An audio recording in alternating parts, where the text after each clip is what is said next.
Howdy, folks. Welcome back to Terry Family Adventures. Today I'm drinking caffeine-free sarsaparilla juice, and we're going to talk about trail rated. Terry Family Adventures.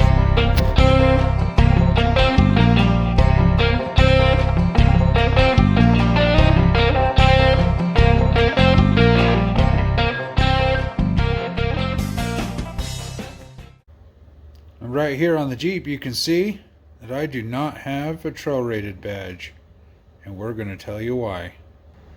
According to Jeep, there are 5 criteria as to what it takes to be trail rated.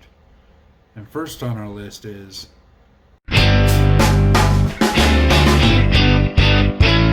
when it comes to traction, Jeep is talking about having the right kind of tires on, 4-wheel drive low, some kind of a terrain management system, either their ELSD,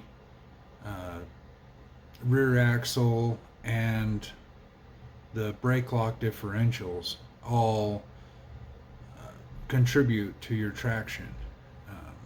I don't know exactly what their criteria is for the, how much traction it has to have, be able to go down a certain grade, which brings us to the number 2 thing on our list, which is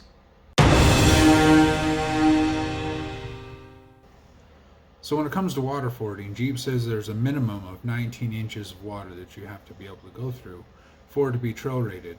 In my instruction manual, it says that I can only do 18 inches of water. On top of that, it says that it puts, they put waterproof electrical connectors and seal up the holes into the body so that the water can't get inside, which I would imagine mine's not sealed up since I'm not trail rated.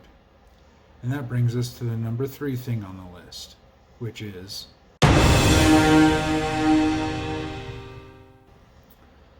so when it comes to maneuverability, that just means that the tires will turn to a certain angle, they react with precision, and they've kept the wheelbase at a certain length so that you can actually maneuver around obstacles and everything when you're out on the trail. And that takes us to the number 4 thing on the list, which is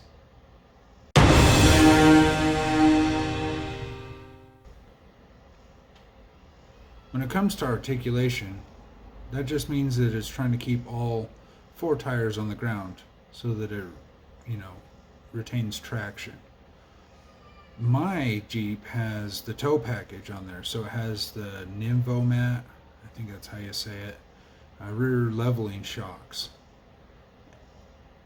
So when you get it off kilter, it's constantly trying to pump up the shocks and keep the ride height at a certain level, which makes you more likely to get a tire up off the ground. And so I would imagine that the tow package is one of the reasons why mine is not trail rated.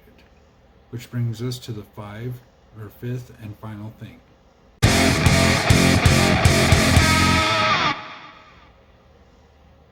When it comes to ground clearance, I believe the Jeep says that you need 9.5 inches of ground clearance to be trail rated. Now the stock Grand Cherokee with the spring and strut suspension has 9.6 inches of ground clearance, and then if you have the quadrilift, it goes all the way up to, I believe, 11. It's 10.8, somewhere in that range. And so you need at least that much ground clearance to be trail rated. While we might not be trail rated, this Jeep is definitely camping rated.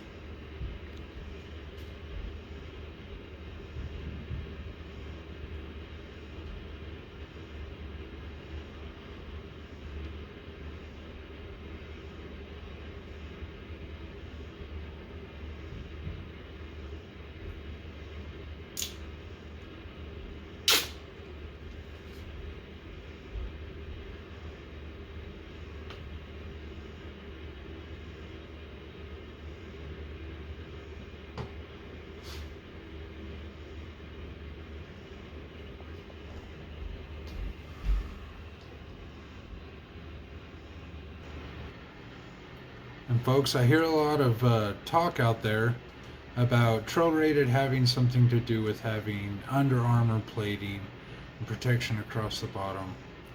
While I can't find any information to support that at all, if you have a link to a website that can tell me otherwise, please leave it in the comments down below. Go down there, tell me how you think I did, give it a thumbs up, subscribe, ring the bell, and thank you for watching.